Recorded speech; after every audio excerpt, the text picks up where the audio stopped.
First, we will be starting with active cervical movements. So we'll start with cervical flexion. So to do this, I will instruct my client to bring their chin down to their chest, like so, checking for the quality and making sure there is no pain.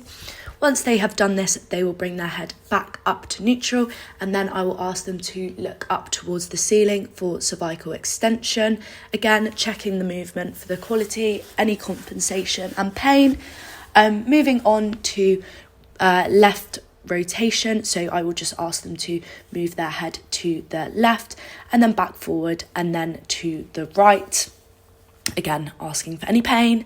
And then lastly, we will do side flexion. So I'll ask them to bring their ear to their shoulder, starting with the right and then back towards the middle, and asking them to do it to the other side and then coming back to neutral.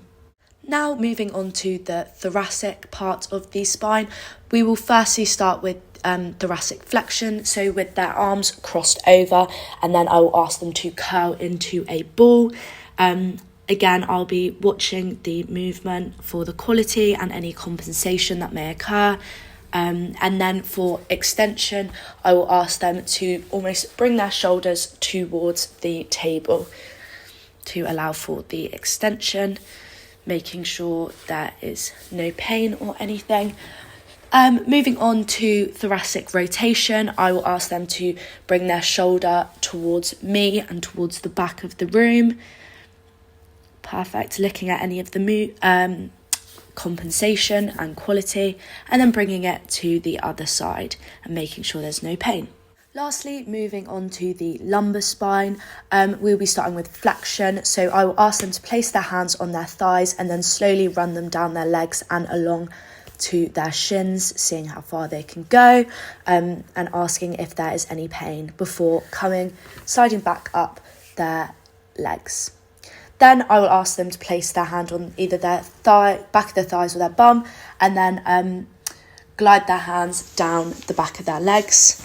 And then lastly, I will be asking them to face forward and then glide their hand down the side of their leg, and doing the same on the other side, checking for that quality of movement, any compensation and any pain.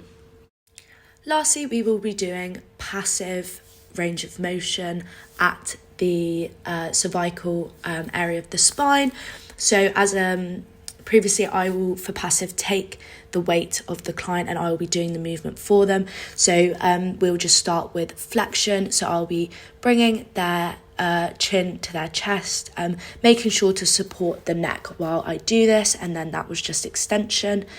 And then now I'm just doing the side flexion, so bringing their ears to their shoulders, and then lastly doing left and right cervical rotation, so bringing them to look left and right.